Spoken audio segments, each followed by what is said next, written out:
Woo! Woo! That was a close one, guys. 6-month-old female right here. And then take a look at these. Oh my goodness. It's pretty awesome. I've been waiting for this box to show up. I got a surprise for Lori, so let's go get her and unbox this. Hey, Lori.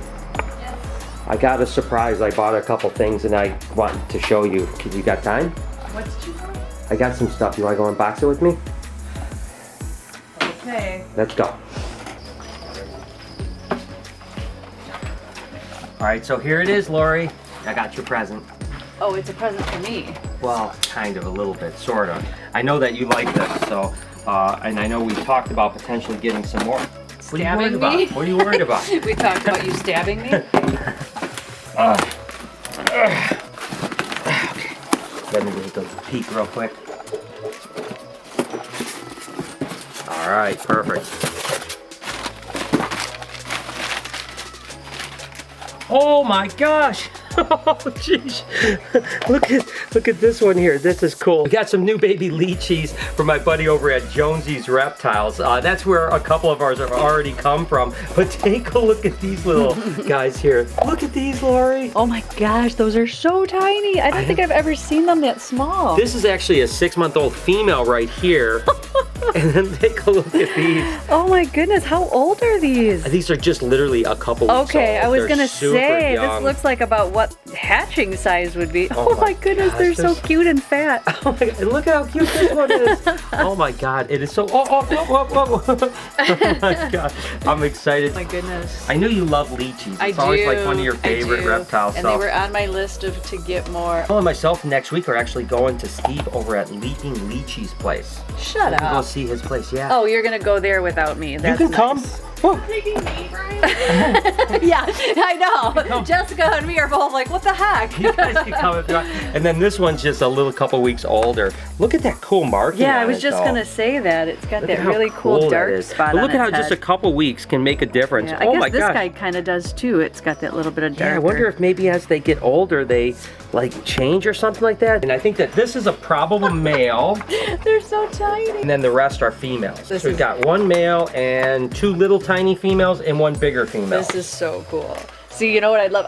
I love already like how big Bertha is getting, and she still has so much to grow. I'd like to know. put her next to these little tiny ones and show the difference. It's crazy. Look at how cool they are. Oh my gosh, they are so beautiful. It's just crazy. Look at how cute they are. Oh my goodness. Oh my I can't wait to gosh. start hatching some of these I guys. know. And hopefully in a year we'll have our own little baby lychees. But I just figured this would be a good way to start kind of continuing to grow. And this is the same locality as the other ones we have. Okay, So now perfect. we have to get some different localities Yep. too. Well, finally a nice surprise. I know, I tried. I'm just excited. Let's go show Jessica. Yeah. Jessica, I know you're excited about these guys too. So this is a little 6-month-old girl. So little. Oh no. Oh my god! You guys are They're so little. I know. They're Look like at the how size of the tiny. gargoyle geckos I when they're know. hatched. Isn't that cool? so cute? So you've never seen them this small either, yeah. How cute are they? I know. This one's got a cool pattern on it though, different than the other ones. I know. Did you get bit by a leopard gecko? I did. Oh my Yeah. gosh.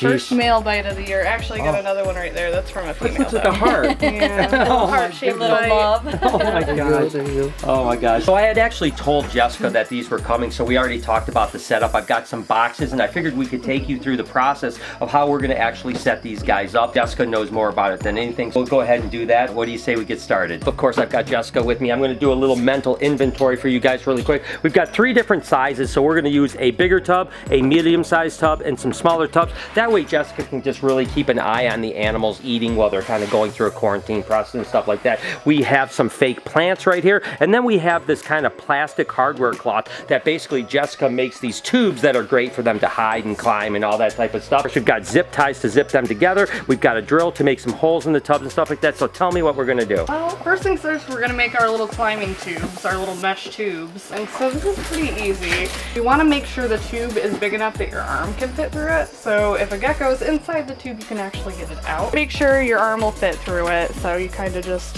size it up, fit there. So I'm gonna make mine about this this wide.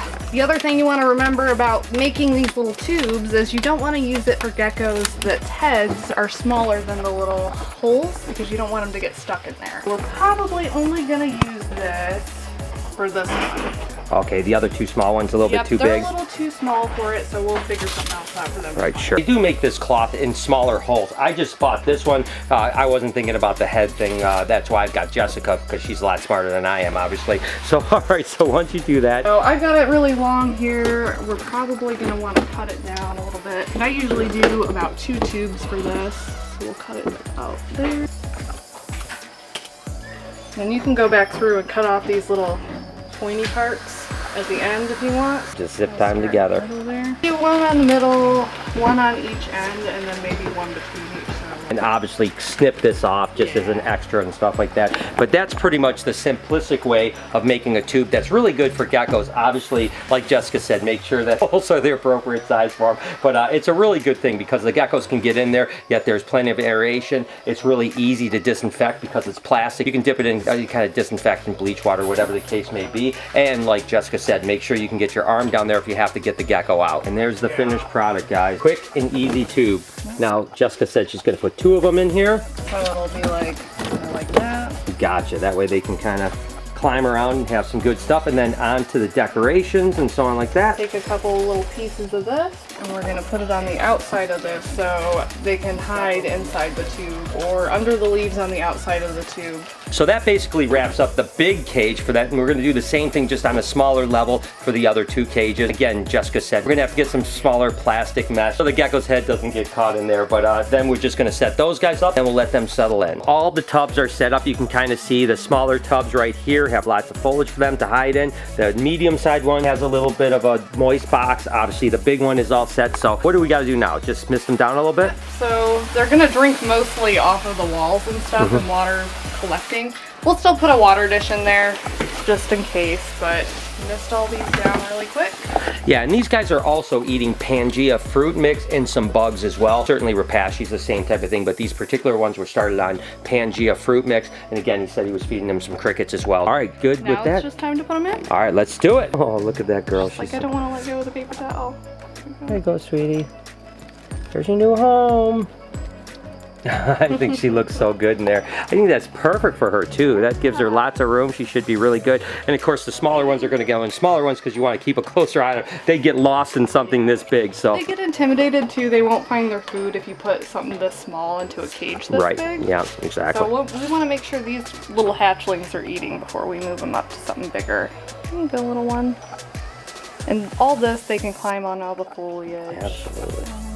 There you go. That's awesome. And then we just have the mid-sized one to go in the other one, and they're all set. We'll get lids on these guys. And temperatures for these? We want to do upper 70s, lower 80s. You don't want to go above like 82 with them. That's one of the things that some people make the mistake on. They can go just a little bit too warm on these guys and they won't do well. So that is it. We got our new Leachies in. We got them all set up thanks to Jessica. And we're excited to see these guys grow for sure. Let's go next door and see what's going on over there. You know, it's always exciting to get new animals, especially when it's for a future breeding thing like over at BHB with the Leachies. Definitely a group of animals we wanted to expand on. I mean, obviously we grew into leopard geckos really well. Now the gargoyle group is definitely growing up. Now we want to get into chihuahuas and Leachies. Again, we're not looking about like mass producing these things. We just want nice groups where we can get really excited about it because Jessica loves them, Lori loves them, I love them, so it's really cool. As for now, we have to do a quick feeding of a bunch of snakes over here at the Reptarium. I'm not going to bore you guys with a lot because we've done so many feedings, but I'm going to go ahead and just give you the overview if you don't mind. Starting with my girl Sunrise here, that definitely looks like she is very ready to eat.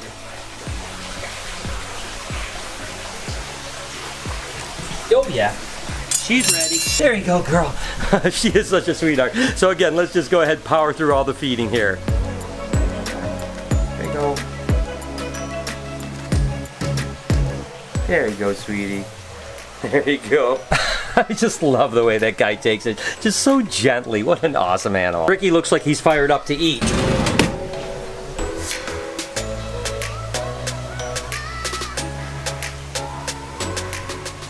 Oh! Woo! That was a close one, guys. Woohoo! Woohoo, doggy! He almost got the little fuzzy thing on top of my camera. I'll try to make sure that Night Fury, the little cheeky monkey here, only gets one rat and doesn't steal a second one this week. There you go, little buddy. There you go. I'm gonna up the size of food a little bit on Honey, the piebald ball python this week, and just see how she does on a slightly larger rat. Girl, you want? Whoa, she missed it. There you go, sweetheart. I think it's gonna be the perfect size for her because she's kind of getting to that point where she's really gonna start growing, which is really cool, which is a little weird because of course we use her to kind of get kids to hold. So we don't want her to be too big because a nice small ball python is really good, but we always have Helen. Nevertheless, I think this is gonna be awesome for her. Always say that butterscotch and sunfire are the most sketchy snakes to feed here. Of course, we don't have any rabbits for butterscotch today. She'll feed in the next day or two, but sunfire here, ooh doggy. She is always fun. One of these days, she's definitely gonna get me. Come on, girl. Ooh, I don't like that at all. Oh, there you go, girl. Whew, I tell you what, there was a sketchy moment in there where she was coming at me and I knew that my arm was within striking range. I am so glad that she took that rat. She is high energy and she is crazy. Lucky the tiger Amazon. And I feel I have to say this every time I feed the frogs. You know, you don't feed frogs big mice every week. If you do it every like 3 to 4 weeks, something like that, it's okay for them. Other than that, you've got to feed them bugs, worms, fish, all that type of stuff because it's not good for them. But as an adult like Snoop Frog here, when he's this big, once every few weeks, once a month or so like that, mouse isn't really bad for him. Well, that was one gulp.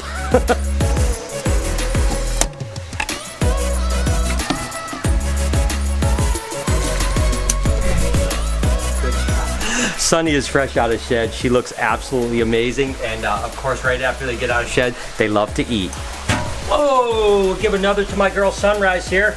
She's fired up to eat for sure. You're a good girl, honey. There you go, baby.